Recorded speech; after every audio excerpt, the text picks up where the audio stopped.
Bazzani Photography, and today I just wanted to take you through editing your photograph so that you can get a picture like this with the Milky Way when taking pictures of the night sky. And so I just wanted to show you what I did to get this photograph.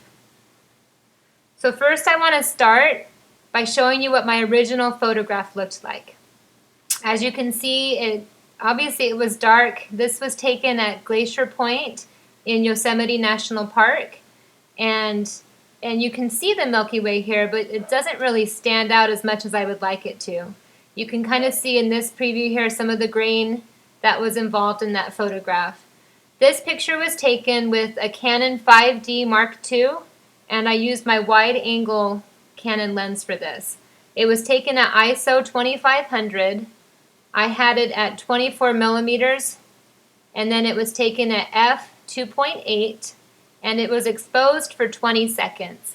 I have a remote control shutter release button, and so I was able to use that to do my exposure so that I didn't have camera shake by pushing the button to take the picture, and that helps a lot in getting sharpness for your photographs.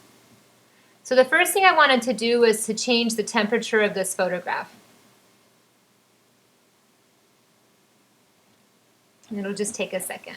So as you can see, if you look to the right of this screen, I wanted to customize the white balance. And so I took the temperature. This will vary depending on your conditions, but you want to get it in the 3000s so that it has more blue and looks more magical that way. So I took it to 3194 temperature, and then I did a +3 for the tint. I also increased the exposure by 0.35. I increased the contrast to 0.100. I really wanted to get some silhouetting and some nice colors in here. And then I decreased the whites by -38. I did that so that you could really see and narrow in your focus on the stars. I also increased the clarity +21, the vibrance +15, and the saturation +5. Because it made the photograph so dark, increasing the contrast, I played around with the exposure until I was happy with it. And I ended up with a +1.5 exposure for this photograph. Then I took my picture using the crop feature, which is located over here. I cropped it so that you really didn't see a lot of the black, but your focus is on the Milky Way. Now, this was taken in August of 2015, and the reason why I went up in August is because even though you can see the Milky Way all times of the year, the late summer months are when you can see the bottom part of the Milky Way, and it is just spectacular. If you look, you can see these cloud formations and the colors. Otherwise, you would just see this section of the Milky Way, and while it's still beautiful, you're missing out on this beautiful section of the Milky Way. So if you have a chance to go late July, early August, and if you have a clear night, it's really worth the effort to do. You also want to go on a night when it's a new moon. That way you don't have any extra ambiance from the moonlight. That's a mistake I made one time. I went up and realized, oh, it's a full moon, and so I couldn't get my Milky Way shots. So make sure you look at the lunar calendar so that you go right around a new moon, and you should be fine. One thing to note with ISO being at 6400, if you look over here, it is pretty grainy, and so I decided to smooth it out a little bit and make my luminance at +59. I wouldn't go much higher than that. That's just about right to do +59. So just keep that in mind. You're still going to have a little bit of grain, but it's really not bad when it prints in the overall picture. After that, I decided to do some brush strokes, and I did that so that I could really enhance the Milky Way a little bit.